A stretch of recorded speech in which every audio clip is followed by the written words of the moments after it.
محمد رسول اللہ صلی اللہ علیہ وسلم. سب مل کے پڑھیں ایک دم بالکل ایک ساتھ مل کے ایک جوش ایک جذبے کے ساتھ, نہ کوئی زیادہ اونچا جائے نہ کوئی نیچے جائے, سب مل کے پڑھیں. اللہ اللہ اللہ اللہ اللہ اللہ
صلی اللہ علیہ وسلم.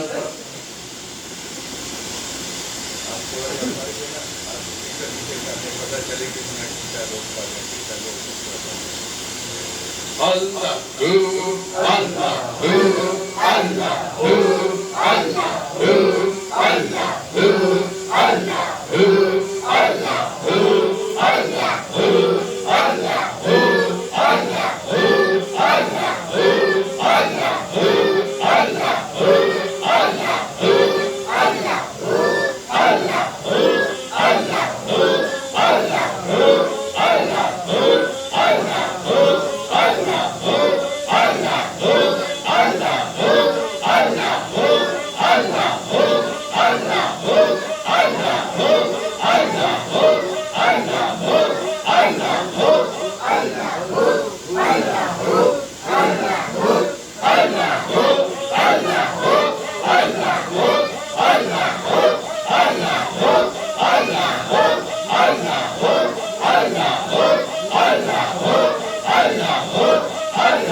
صلی علی حبیبنا صلی علی محمد صلی علی حبیبنا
قال اللہ تعالیٰ فی القرآن المجید والفرقان الحمید ورفعنا لک ذکرک صدق اللہ العلی العظیم.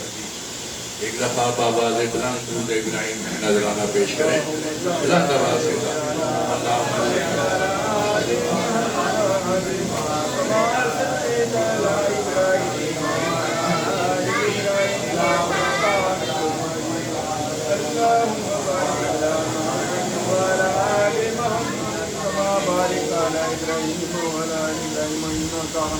اللہ پاک کی ذات وحدہ لا شریک ہے، اس کا کوئی ثانی نہیں، نہ کوئی دوسرا خدا ہے، نہ کوئی دوسرا خالق ہے، نہ دوسرا مالک ہے، وحدہ لا شریک ہے. اور اس کی شان اتنی زیادہ ہے کہ ہم میں سے کوئی مخلوق بھی، ساری مخلوق بھی اگر اکٹھی ہو جائے تو ذکر کرنا چاہے اللہ پاک کا تو اللہ پاک کا ذکر نہیں کر سکتے. اللہ تعالیٰ کی ذات نے قرآن پاک میں ارشاد فرمایا ہے کہ اگر سارے سمندر جتنے ہیں اکٹھی ہو جائیں اور اس سے بڑھ کے 7 سمندر اور بھی مل جائیں اور جتنے دنیا میں درخت ہیں سارے قلم بن جائیں، میرا ذکر کرنا چاہیں، میری باتیں لکھنا چاہیں تو نہیں کر سکتے.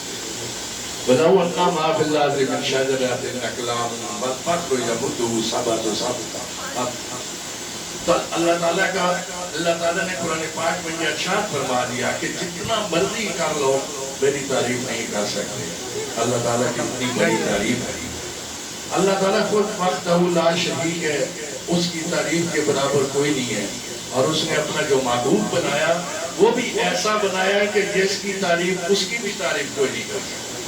ساری دنیا ساری مخلوق اکٹھی ہو جائے اور اس کے محبوب حضرت محمد مصطفیٰ صلی اللہ علیہ وسلم کی تعریف کرنا چاہیں تو وہ نہیں کر سکتے، ایک ذرے کے برابر بھی نہیں. ان کا اللہ تعالیٰ کی ذات میں اللہ تعالیٰ کہتا ہے وَرَفَعْنَا لَكَ ذِكْرَكَ، میرے محبوب تیرا ذکر تو ہم نے بلند کر دیا. جس کا ذکر اللہ بلند کرے اس کا ذکر ہم جیسے گناہگار کیا کر سکتے؟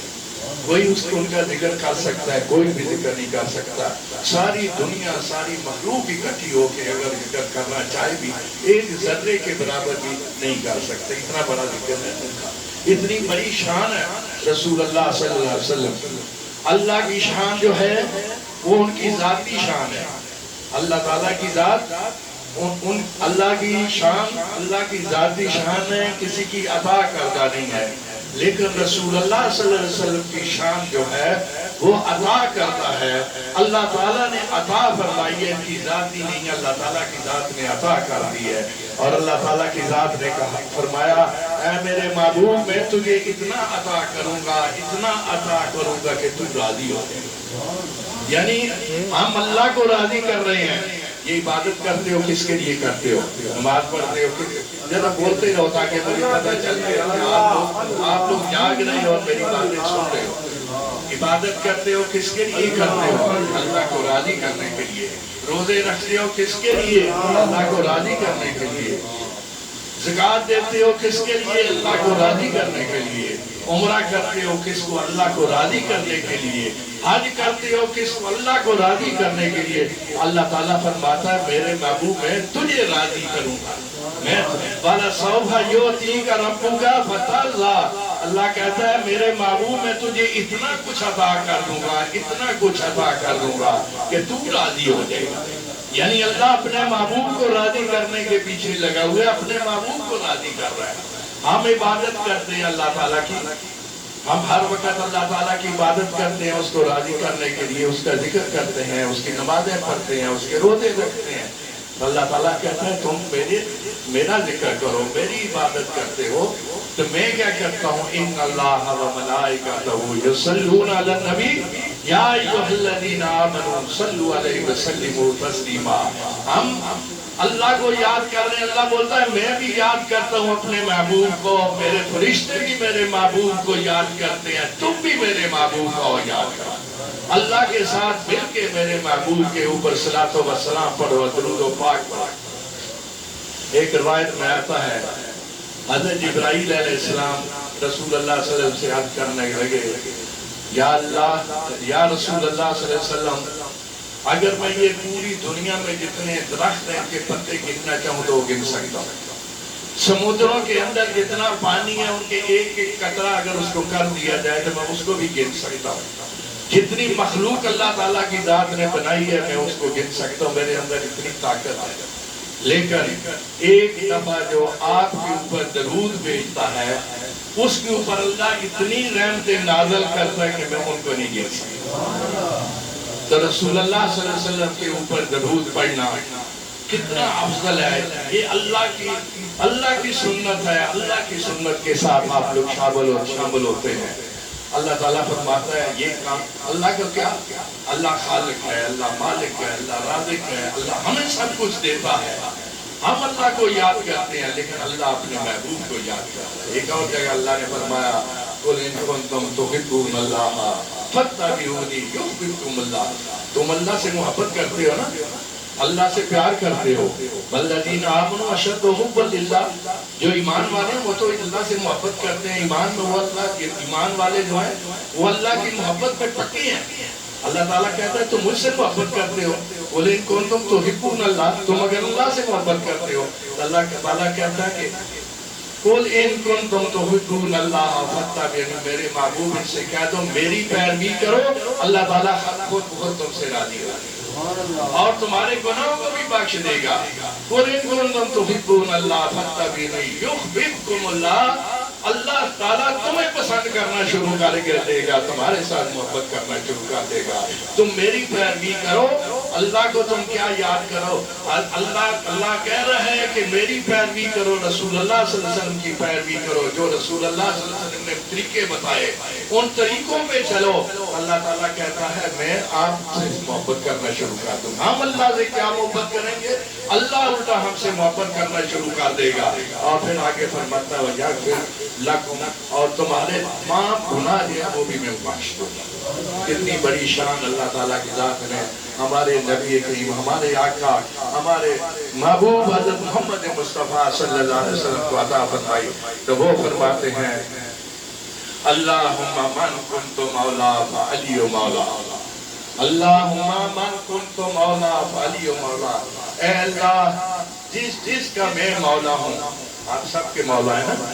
رسول اللہ صلی اللہ علیہ وسلم کس کے مولا ہیں؟ تمام مسلمانوں کے مولا، سب کے مولا ہیں، بلکہ پوری کائنات کے مولا ہیں. سب کے غیر نان مسلم کے بھی مولا ہیں، چرندوں پرند کے بھی مولا ہیں، ہر ایک کے مولا ہیں. ان کی رحمت سب کے لیے. وَمَا أَرْسَلْنَاكَ إِلَّا رَحْمَةً لِلْعَالَمِينَ. وہ اللہ تعالیٰ نے ان کو رحمت بنا کے صرف ہمارے لیے نہیں بھیجا بلکہ ہندوؤں کے لیے بھی ہے، سکھوں کے لیے بھی ہے، عیسائیوں کے لیے بھی ہے. جو جنگلوں میں جانور ہیں ان کے لیے بھی ہے، جو جنت میں ہیں ان کے لیے بھی ہے، جنت کے لیے بھی ہے، آسمانوں کے لیے بھی ہے، زمینوں کے لیے بھی. اللہ تعالیٰ کی ذات نے ان کو رحمت بنا کے بھیجا. ان کو اتنی شان عطا فرمائی. اور مولا بھی جب رحمت للعالمین سب کا بنایا تو مولا بھی سب کا بنایا. تو رسول اللہ صلی اللہ علیہ وسلم کیا ارشاد فرماتے ہیں من کنت مولا فعلی مولا. آخری حج جس وقت رسول اللہ صلی اللہ علیہ وسلم نے زندگی میں ایک ہی حج کیا ہے. جب حج کر چکے تو حضرت مولا علی شیر خدا کا یوں ہاتھ پکڑا، ساتھ کھڑے تھے، ان کا ہاتھ بلند کیا، فرمانے لگے من کنت مولا فعلی مولا. جس آج یاد رکھ لو جس کا میں مولا ہوں اس کا علی مولا. یہ مولا علی شیر خدا کی شان ہے. اللہ تعالیٰ کی ذات نے ان کی بڑی شان رکھی ہے. اس سے پہلے نہ اس کے بعد آج تک بیت اللہ شریف کے اندر کسی کی پیدائش نہیں ہے. بیت اللہ شریف جہاں جا کے ہم عمرہ کرتے ہیں، جہاں ہم جا کے طواف کرتے ہیں، جدھر ہم جا کے حج کرتے ہیں، اس بیت اللہ کے اندر کسی کی آج تک پیدائش نہیں ہوئی. یہ مولا علی شیر خدا کو یہ شان ملی ہے کہ یہ اس گھر کے اندر پیدا ہوئے، اس گھر کے اندر پیدا ہوئے. پیدا ہوتے ہیں تو اللہ کے گھر میں، اور جب شہادت ہوتی ہے تو مسجد میں. پیدائش بھی اللہ کے گھر میں، اور جب اس دنیا سے جاتے ہیں تو بھی اللہ کے گھر سے جاتے ہیں. کسی کی ہے اتنی بڑی شان. اب رسول اللہ صلی اللہ علیہ وسلم جس وقت ہجرت کر کے جا رہے ہیں تو حضرت ابوبکر صدیق رضی اللہ تعالیٰ عنہ کے ساتھ ہیں. تو انبیاء کرام کی شان نرالی ہوتی ہے. ہم ریت پہ چلتے ہیں تو ہمارے پاؤں کے نشان پڑتے ہیں. انبیاء کرام پتھروں پہ چلتے تھے تو ان کے پتھروں پہ نشان آیا کرتے تھے. اب بھی بیت اللہ شریف کے اندر حضرت ابراہیم اور اسماعیل علیہ السلام نے جب بیت اللہ شروع بنایا تو وہ پورے کدھر کدھر گھومے ہوں گے، اب بھی پتھر کے اندر ان کے نشان موجود ہیں۔ تو جو نبی ہوتا ہے، جو نبی ہوتا ہے، وہ جب پتھر کے اوپر چلتا ہے تو اس کے نشان پڑتے ہیں، ریت کے اوپر تو ہم جیسے لوگوں کے نشان پڑتے ہیں۔ تو رسول اللہ صلی اللہ علیہ وسلم کو جب وہ غار ثور میں لے کے جا رہے تھے حضرت ابوبکر صدیق رضی اللہ تعالیٰ عنہ، تو فرمانے لگے یا رسول اللہ صلی اللہ علیہ وسلم میری جان آپ پہ قربان، کفار لوگ ہمارا پیچھا کر رہے ہیں، آپ ان پتھروں کے اوپر جب چلیں گے تو آپ کے نشان پڑیں گے اور وہ پہچان جائیں گے اور ہمارا پیچھا کریں گے، آپ میرے کندھوں پہ سوار ہو جائیں، میں آپ کو اپنے کندھوں پہ اٹھا کے لے کے جاتا ہوں۔ حضرت ابوبکر صدیق رضی اللہ تعالیٰ نے رسول اللہ صلی اللہ علیہ وسلم کو اپنے کندھوں پہ اٹھایا اور غار ثور تک لے کے گئے۔ ہم غار ثور ہم نے دیکھا ہے، آپ وہاں تک گئے ہیں، اندر جا کے نفل بھی ادا کی ہیں، ایک بہت طویل سفر ہے، کم از کم 2 سے 3 گھنٹے لگتے ہیں ادھر اوپر چڑھنے کے لیے، اتنا کٹھن سفر ہے۔ اور آج کل کے زمانے میں جب کہ وہاں راستے بنا دیے گئے ہیں، ایک طرح کی ہلکی پھلکی سڑک بنا دی گئی ہے، مطلب گاڑی وغیرہ نہیں جا سکتی، پیدل لوگ جاتے ہیں، لیکن راستے بنا دیے گئے ہیں۔ وہ وقت آج سے 1400 سال پہلے دیکھو کہ اس پہاڑ کے اوپر حضرت ابوبکر صدیق کیسے چڑھے ہوں گے۔ تو یہ حضرت ابوبکر صدیق رضی اللہ تعالیٰ عنہ کی شان تھی کہ انہوں نے نبوت کو، شان نبوت کو اپنے کندھوں پہ اٹھا کے غار ثور تک پہنچایا۔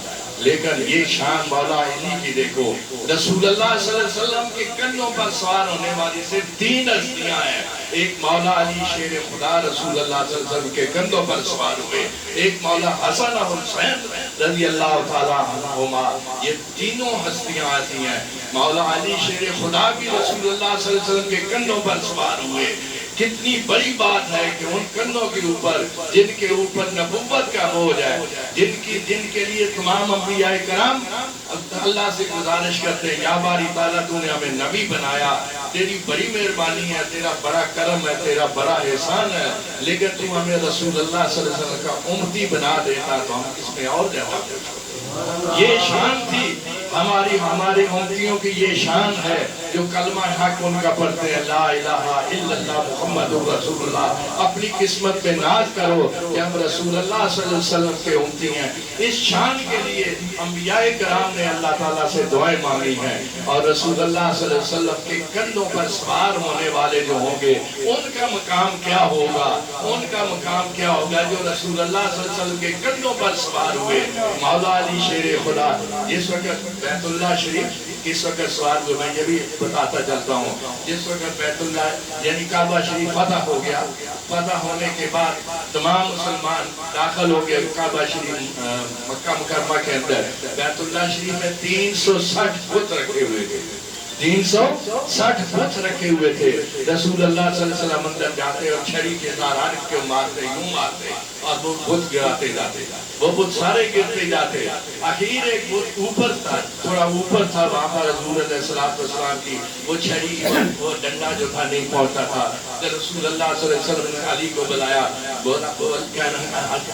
فرمانے لگے اے علی ہدنا اس بت کو گرانا ہے۔ علی فرمانے لگے یا رسول اللہ صلی اللہ علیہ وسلم آپ میرے کندھوں پہ سوار ہو جائیں اور آپ اس کو پھر گرا دیں۔ تو رسول اللہ صلی اللہ علیہ وسلم نے ارشاد فرمایا نہیں علی تم میرے کندھوں پہ سوار ہو اور اس کو جا کے گراؤ۔ یہ شان کس کی؟ مولا علی شیر خدا کی شان ہے، کتنی بڑی شان ہے۔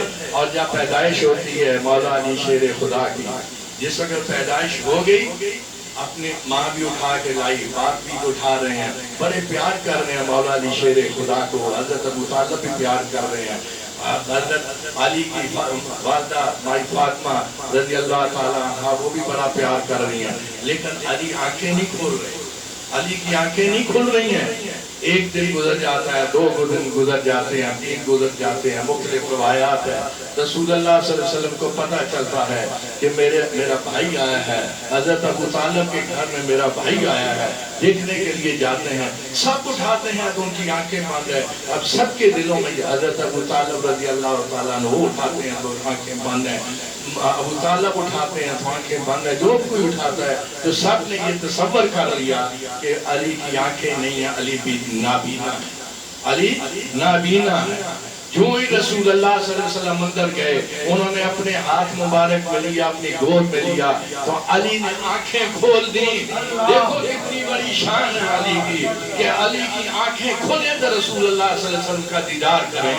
علی نے بیت اللہ شریف میں پیدائش ہوئی لیکن وہاں کیوں نہیں آنکھیں کھلی؟ علی وہ 360 بتوں کو دیکھنے کے لیے نہیں آیا تھا جو بت خانہ کے اندر تھے، علی تو رسول اللہ صلی اللہ علیہ وسلم کے اس چہرے نبوت کو دیکھنے کے لیے آئے تھے۔ اس لیے رسول علی نے آنکھیں اس وقت کھولی جس وقت رسول اللہ صلی اللہ علیہ وسلم کا دیدار ہوا۔ اسی وجہ سے مائی عائشہ رضی اللہ تعالیٰ عنہ فرماتی ہیں کہ علی جس وقت حضرت ابوبکر صدیق رضی اللہ تعالیٰ عنہ مائی عائشہ رضی اللہ تعالیٰ عنہ کے پاس آئے تو عائشہ نے پوچھنے لگی اے بابا یہ بتائیں کہ آج میں اکثر دیکھا کرتی ہوں کہ آپ علی کے چہرے کو دیکھتے رہتے ہیں، جب علی آتے ہیں تو آپ ٹکٹکی باندھ کے علی کے چہرے کو دیکھتے رہتے ہیں۔ تو ابوبکر صدیق کہنے لگے تو کیا تجھے پتہ نہیں کہ رسول اللہ صلی اللہ علیہ وسلم نے ارشاد فرمایا کہ علی کو چہرے کو دیکھنا بھی عبادت ہے، علی کے چہرے کو دیکھنا بھی عبادت ہے۔ تو مائی عائشہ رضی اللہ تعالیٰ عنہ کیا فرماتی ہیں کہ علی کا ذکر کرنا بھی عبادت ہے، علی کا ذکر کرنا بھی عبادت ہے۔ یہ شان ہے مولا علی شیر خدا کی۔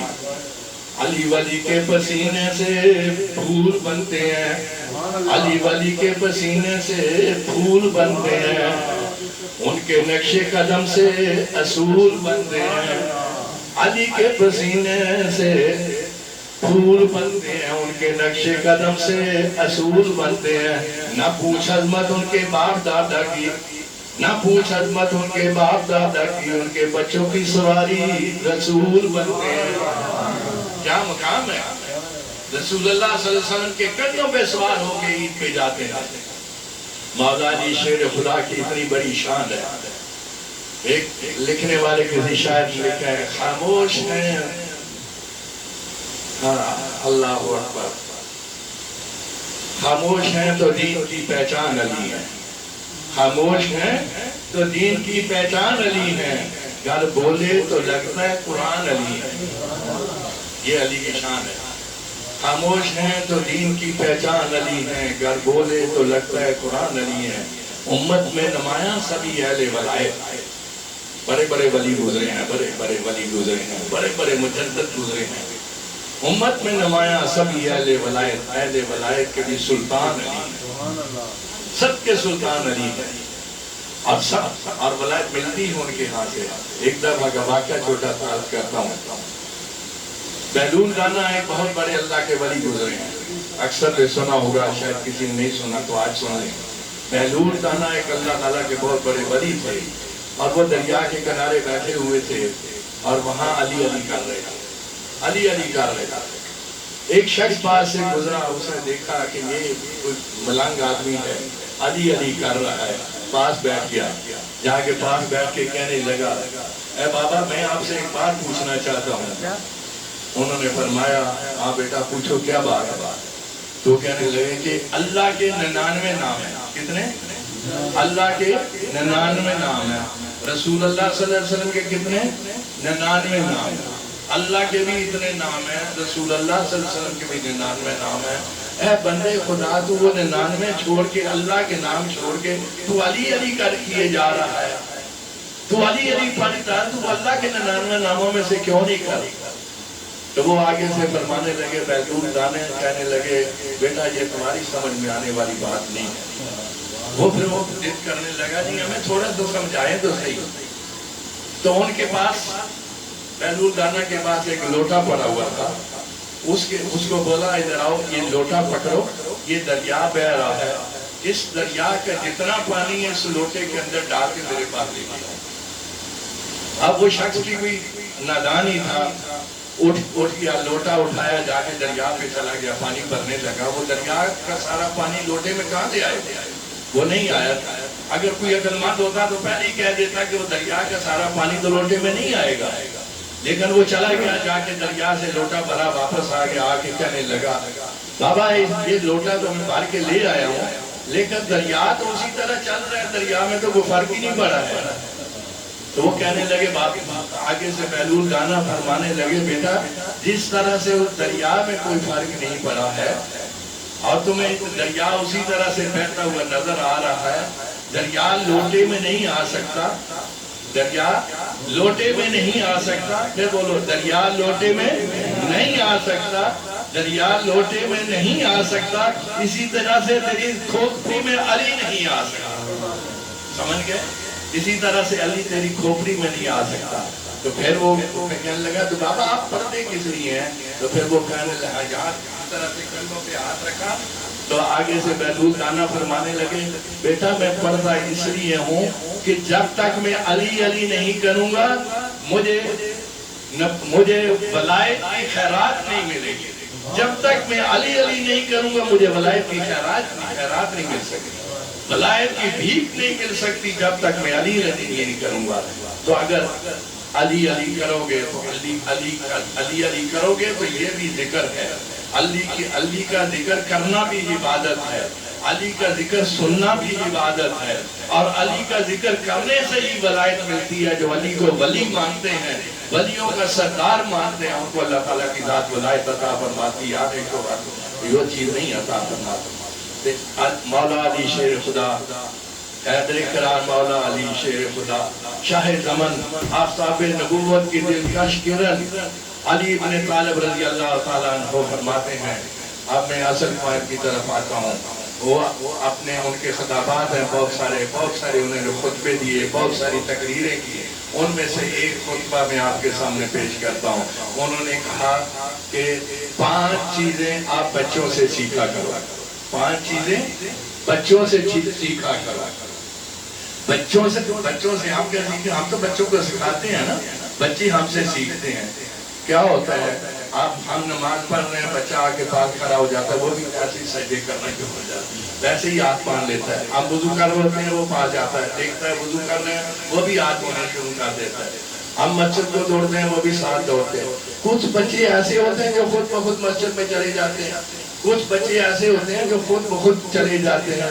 فرماتے ہیں کہ خود بخود بچوں کو مسجد میں نہیں جانا چاہیے, خود بخود اپنے آپ بچوں کو مسجد میں نہیں جانا چاہیے.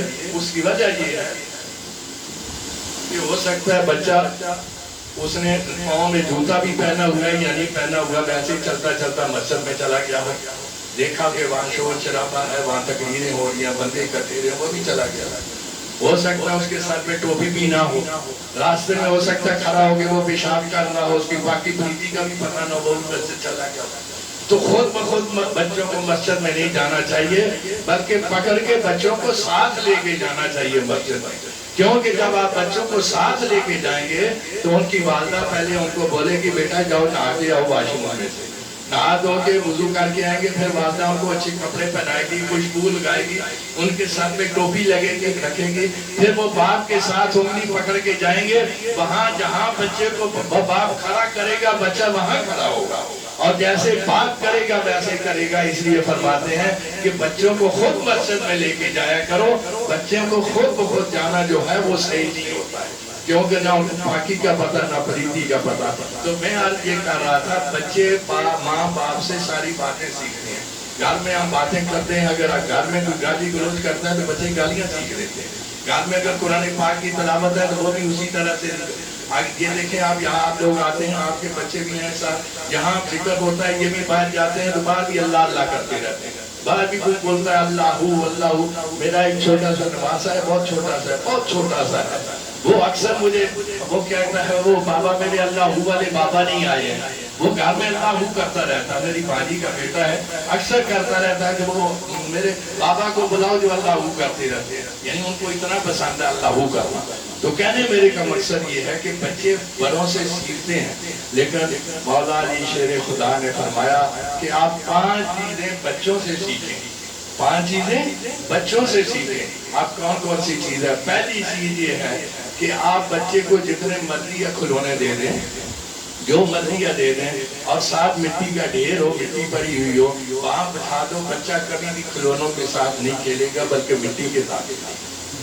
بچہ ہمیشہ مٹی کے ساتھ کھیلے گا. تو وہ کھلونے کتنے پاس پڑے ہوئے ہیں, گاڑیاں پڑی ہیں, جہاز پڑے ہیں, کچھ بھی پڑا ہوا ہے, نئے سے نئے بڑے اٹریکٹیو قسم کے کھلونے ہیں, لیکن وہ جب مٹی دیکھ لے گا نا تو وہ مٹی کے ساتھ کھیلے گا. تو فرماتے ہیں, مولا علی فرماتے ہیں کہ یہ بچہ آپ کو پیغام دے رہا ہے کہ ہم مٹی سے آئے ہیں اور ہم نے مٹی میں جانا ہے, لہذا مٹی کے ساتھ کھیلو, مٹی کے ساتھ رہو, مٹی کے ساتھ, مٹی کو اپنا انجام سمجھو, اسی کو اپنا انجام سمجھو, اسی مٹی سے آئے ہو, اسی مٹی کے اندر جانا ہے. ایک چیز ہو گئی. دوسری بات, وہ مٹی میں جب بیٹھا ہوا ہوتا ہے تو آپ نے اکثر دیکھا ہوگا, سب نے ملاحظہ کیا ہوگا, خاص کر وہ لوگ جو گاؤں میں ہیں, گاؤں کے رہنے والے ہیں, بچہ مٹی میں بیٹھا ہوا ہو تو وہ چھوٹے چھوٹے کبھی ہاتھ کے ساتھ کوئی کھلونا بنائے گا, کبھی کوئی کھلونا بنائے گا, کبھی کوئی گھر بنائے گا, کبھی کوئی بلڈنگ بنائے گا, کبھی کچھ بنائے گا, اس مٹی سے یا ریت سے وہ بناتا رہے گا. بناتے بناتے بناتے اتنی دیر میں اماں نے آواز دے دی, بیٹا ادھر آ جاؤ, اسلم ادھر آؤ. اسلم اس سارے کھلونوں کو کیا کرے گا, دوبارہ سے توڑ پھوڑ دے گا, توڑ پھوڑ کے پھر جائے گا, اس طرح چھوڑ کے نہیں جائے گا, توڑ پھوڑ کے جائے گا. تو مولا علی فرماتے ہیں کہ بچوں سے یہ سیکھو کہ یہ جو دنیا میں تم اتنی اتنی بڑی بلڈنگیں بناتے ہو, اتنے اتنے بڑے گھر بناتے ہو, انہوں نے ایک دن ٹوٹ جانا ہے, انہوں نے ایک دن ٹوٹ جانا ہے, کچھ بھی نہیں رہے گا, اور تم لوگوں نے خالی ہاتھ پھر اسی طرح سے اپنی ادھر لوٹ کر جانا ہے. تو پہلا کیا کام, پہلا کیا نقطہ مولا علی نے فرمایا کہ بچوں سے سیکھو.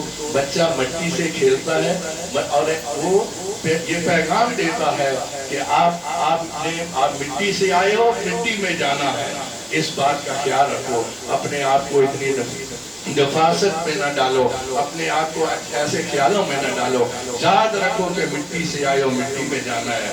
دوسرا پوائنٹ یہ ہے, دوسرا نقطہ یہ ہے کہ یہ جو آپ اتنے اتنے بڑے گھر بنا رہے ہو, ان کے اوپر ناز نہ کرو, ایک نہ ایک دن سب نے مل جانا ہے. 2 پوائنٹ ہو گئے. اب تیسری بات بچوں سے کیا سیکھنی ہے, تیسری بات یہ سیکھنی ہے کہ جب بچہ کھیلنے کے لیے باہر جاتا ہے تو ماں اس کے جیب میں کوئی تھوڑے سے چنے ڈال دے گی, اس جیب میں کوئی اسپن ڈال دے گی, کوئی ٹافیاں ڈال دے گی, جا بیٹا کھاتے رہا. ایسے ہی ہوتا ہے نا, جب بچے باہر نکلتے ہیں تو ماں اس کے جیب میں کوئی نہ کوئی چیز ڈال دیتی ہے, جاؤ بچے باہر کھیلتے رہو. وہ باہر جاتا ہے, کبھی اس گلی سے بچہ آ جاتا ہے, جہاں پڑوس والے گھر سے بچہ آ جاتا ہے, 2 3 4 جب اکٹھے ہوتے ہیں تو وہ جب کھانے لگتا ہے تو 2 دانے اس کو دیتا ہے, 2 دانے اس کو دیتا ہے, 4 دانے اس کو دیتا ہے, اس کو بانٹتا ہے. جو چیز لے کے گیا ہوا ہے گھر سے کھانے کے لیے, اس کو بانٹتا ہے ان سب بچوں کے اندر. تو مولا علی فرماتے ہیں تیسری بات بچوں سے یہ سیکھو کہ اگر اللہ نے تمہیں رزق دیا ہے تو بانٹ کے کھاؤ. اللہ نے اگر تمہیں رزق دیا ہے تو اس کے اوپر خود قابض نہ ہو جاؤ, بلکہ دوسروں میں اس کو بانٹو. اپنے اللہ تعالیٰ کی ذات نے فرمایا وَآتِ ذَا الْقُرْبَى حَقَّهُ وَالْمِسْكِينَ وَابْنَ السَّبِيلِ وَالسَّائِلِينَ. آپ مسکینوں کو دو, سوال کرنے والوں کو دو, وہ جو مسافر ہیں ان کو دو, اپنے ماں باپ پہ خرچ کرو, اپنی بیوی بچوں پہ خرچ کرو, اور ان یتیموں اور مسکینوں کے اوپر خرچ کرو, اللہ کے راستے میں خرچ کرو. یہ نہیں ہے کہ تم اس کے اوپر سانپ بن کے بیٹھ جاؤ. بچے سے سیکھو کہ اس کے جیب میں 4 چنے کے دانے تھے تو وہ بھی بانٹ کے دے رہا ہے, اس کے 4 ٹافیاں اس کی جیب میں تھی, ایک اس کو دے رہا ہے, ایک اس کو دے رہا ہے, ایک اس کو دے رہا ہے. کتنی چیزیں ہوں گی؟ 3. پہلی کون سی بتائی تھی کہ بچہ مٹی سے کھیلتا ہے, پیغام دیتا ہے کہ ہمارا انجام مٹی ہے. دوسرا یہ کہ بچہ مٹی میں کھیلتے کھیلتے گھر بناتا ہے, ان کو توڑ دیتا ہے, اور وہ اس لیے توڑتا ہے کہ یاد رکھو ان سب چیزوں نے ٹوٹ جانا ہے. تیسرا کیا کہ بچہ یہ پیغام دے رہا ہے جو کچھ اللہ نے آپ کو دیا ہے اس کو بانٹ کے کھاؤ. یہ مولا علی شیر خدا کے پیغام ہے. چوتھا پیغام کیا مولا علی شیر خدا دیتے ہیں, جب بعد بچے جاتے ہیں, آپ نے اکثر مشاہدہ کیا ہوگا, 5 7 6 8 بچے جہاں بھی اکٹھے ہوتے ہیں آپس میں گتھم گتھا ہو جاؤ, لڑائی کرتے ہیں نا, کوئی کسی کا گریباں پکڑ لیتا ہے, کوئی کس کا گریباں. اگر کسی کے پاس کرکٹ کا وہ بلہ ہے تو ایک بولتا ہے میں لوں گا, دوسرا بولتا ہے میں لوں گا, لڑائی جھگڑا شروع ہو جاتا ہے. لڑائی جھگڑا کرتے کرتے وہ کافی لڑنا جھگڑا شروع کر دیتے ہیں. تھوڑی سی دیر نہیں گزرتی ہے, تھوڑی سی دیر نہیں گزرتی ہے, پھر وہ لڑائی چڑائی ان کی ختم ہو جاتی ہے, پھر ایک جگہ پہ کھیل رہے ہوتے ہیں. اور گھر والے کیا کرتے ہیں, یہ عربوں کا دستور تھا, یہ جائلانہ دور کی بات کر رہا ہوں، آج بھی کوئی کمی نہیں ہے، آج بھی ان علاقوں میں بنوں میں اور ادھر جو وزیرستان کے علاقے ہیں ادھر بھی، اور پشاور کی طرف آگے چلے جاؤ ادھر بھی آج بھی کسی چیز کی جاہلیت کی کمی نہیں ہے۔ دورکوں کا واقعہ ایک بیان کرتا ہوں، ایک شخص حضرت سے یوں ٹانگیں کر کے کھڑا ہو گیا بازار میں بیٹھ گیا، کہنے لگا کسی کی جرت ہے، کسی کی ماں نے کسی کو جنا ہے تو میری ٹانگ سے گزر کے دکھائے، میری ٹانگ سے، یہ جاہلیت کی باتیں تھیں، میری ٹانگ سے گزر کے جگہ جائے۔ دوسرا آیا، اس نے کہا تلوار لی، اس کی ٹانگ ہی کاٹ دی، اس نے کہا گزرنا کیا تھا، میں تیری ٹانگ کو کاٹ کے گزر کے جاؤں۔ اب ان دونوں میں لڑائی شروع ہوگی، تو اب وہ پہلے دونوں لڑے، پھر اس کے بعد ان کا پورا قبیلہ لڑنا شروع ہو گیا، وہ ختم ہو گئے، آگے ان کی نسل آ گئی، وہ بھی لڑنے شروع ہو گئے، پھر ان کی نسل ختم ہو گئی، پھر وہ لڑنے شروع ہو گئے، اور بات کہتی تھی انہوں نے ہمارے باپ کے باپ کے باپ کے باپ کے ہمارے دادا کی ٹانگ کاٹی تھی، اور اس نے کہا یہ بات تھی، یعنی لڑائی اتنی بڑھتی گا۔ آج بھی یہ سلسلہ ہے، آج بھی یہ سلسلہ ہے کہ یہ جاہلیت کا دور ہے، آج بھی یہ باتیں موجود ہیں۔ ادھر جا کے پنجاب میں دیکھو، ادھر سندھ کے اندرونی علاقوں میں بھی جا کے دیکھو، یہی حال ہے کہ وہ صدیوں پرانی دشمنی ہے، اس کو ختم نہیں کر رہے ہیں۔ تو مولا علی شیر خدا فرماتے ہیں کہ یہ بچہ آپ کو یہ سبق دے رہا ہے کہ لڑائی ہوگی ہے تو جتنا جلدی ہو سکے صلح کرنا۔ بچہ آپ کو پیغام دے رہا ہے جتنا جلدی ہو سکے آپ صلح کر لو۔ اور چار چیزیں ہو گئی، یاد ہے نا چاروں چیزیں، یاد رکھنا یہ بات ہے۔ یہ اس لیے کہہ رہا ہوں کہ آپ تقریر کرنا اور بات ہے، سمجھانا اور بات ہے، سمجھ کیوں نہیں؟ ایسی بات کرو جو اگلے کے ذہن میں بیٹھ جائے، اور آئندہ کے لیے بھی اس کو ذہن میں وہ بیٹھی رہے۔ پہلی بات بتائی تھی کہ بچہ مٹی سے کھیلتا ہے، بتاتا ہے کہ مٹی انجام ہے، مٹی سے آئے اور مٹی میں جانا ہے۔ دوسری بات مٹی کے وہ کھلونے بنا کے توڑتا ہے، وہ پیغام دیتا ہے کہ آپ نے یہ جتنے محل باریاں بنگلے اور جو کچھ بھی بنایا ہے سارا مل یا بیٹ ہو جانا ہے، اس پہ فخر نہ کرو، اس پہ ناز نہ کرو۔ تیسری بات یہ کہ بچہ وہ بانٹ کے کھاتا ہے، آپ بھی بانٹ کے کھاؤ، اپنے ساتھیوں کو دیکھو، غریبوں کو دیکھو، مسکینوں کو دیکھو، سب کو دیکھو۔ چوتھی بات جو بتائی وہ یہ بتائی کہ جب لڑائی ہو، آپس میں لڑائی ہو جائے، ہر گھروں میں لڑائی ہو جاتی ہے، آپس میں کسی کی بھی لڑائی ہو جاتی ہے، یہ یاد رکھ کے جاؤ آج میری بات کہ جتنا جلدی ہو سکے صلح، جتنا جلدی اس قرآن پاک میں بھی اللہ تعالیٰ کی راہ میں برابر اس کے متعلق ارشاد فرمایا کہ دو بھائی جب گھر پڑتے ہو تو آپس میں بھائی ہو تم لوگ، آپس میں فوراً صلح کرنے کی کوشش کرو۔ ہو جاتا ہے انسان ہے، انسان سے ہو سکتا ہے میں کوئی ایسی بات کر رہا ہوں ان کو پسند نہ آئے، یہ کوئی ایسی بات کر رہے ہیں ان کو پسند نہ آئے، تو آپس میں دو ترقہ ہو ہی جاتا ہے، لیکن جلدی سے اس بات کو ختم کرو اور اس لڑائی کو ختم کرو۔ چار باتیں۔ پانچویں بات یہ ہے کہ بچے کو گھر میں کسی چیز کی ضرورت پڑ جاتی ہے، وہ کوئی چیز مانگتا ہے، مجھے سائیکل چاہیے، مجھے آج کل کے زمانہ میں موبائل کا دور آ گیا، مجھے سائیکل چاہیے، مجھے یہ چیز چاہیے، مجھے وہ چیز چاہیے، مجھے کتابیں چاہیے، مجھے پینسلیں چاہیے، مجھے یہ چیز چاہیے، وہ چیز چاہیے۔ اب ماں باپ کے پاس فرض کر لو کہ پیسے نہیں ہیں، وہ نہیں دے سکتے ہیں، یا وہ تھوڑا ضد کرتے ہیں، نہیں اگلی بات وہ رونا شروع کر دیتا، وہ پھر روتے پھر وہ ماں اس کو دلاسا دیتی ہے، لیکن بچہ اپنی ضد پہ قائم ہے، بچہ اپنی ضد نہیں چھوڑ رہا ہے، بولتا ہے نہیں میں نے سائیکل لے کے ہی چھوڑنی ہے، چاہے جہاں سے مرضی یا پیسے لے کے آؤ۔ میں ایک مثال دے رہا ہوں، آپ کے سب کے گھروں میں بچے ہیں اور آپ ان ساری چیزوں سے واقف بھی ہیں، تو بچہ ضد کرنا شروع کر دیتا ہے، اور ضد اتنی کرتا ہے کہ رونا شروع کر دیتا ہے۔ آخر میں ماں کیا کہتی ہے، اس کے پاپا کو بلاتی ہے، اس کو دو کہیں سے پیسے، بچہ رو کے پاگل ہو گیا، اس کو دے دو پیسے اور یہ سے جان چھڑاؤ، اگر یہ ٹافیاں مانگتا ہے تو ٹافیاں دے دو، سائیکل مانگتا ہے سائیکل دے دو۔ لیکن دیکھو بچے کی حالت کیا ہو گئی ہے، رو کے وہ ماں کو بھی منوا لیتا ہے، باپ کو بھی منوا لیتا ہے۔ مولا علی شیر خدا کہتے ہیں، ارے خدا کے بندوں، اللہ کی ذات جو ہے اپنے بندوں کے ساتھ اتنا پیار کرتی ہے جتنی ماں نہیں کرتی ہے، اللہ بندوں کے ساتھ 70 گنا زیادہ پیار کرتا ہے۔ تم نے بھی اللہ سے کوئی چیز منوانی ہے، کوئی مانگنی ہے تو سجدے میں سر رکھو اور رو کے اللہ سے منواؤ، ضد کر جاؤ، روتے رہو، اتنے رو کہ اللہ کی ذات وہ آپ کو چیز عطا کرے۔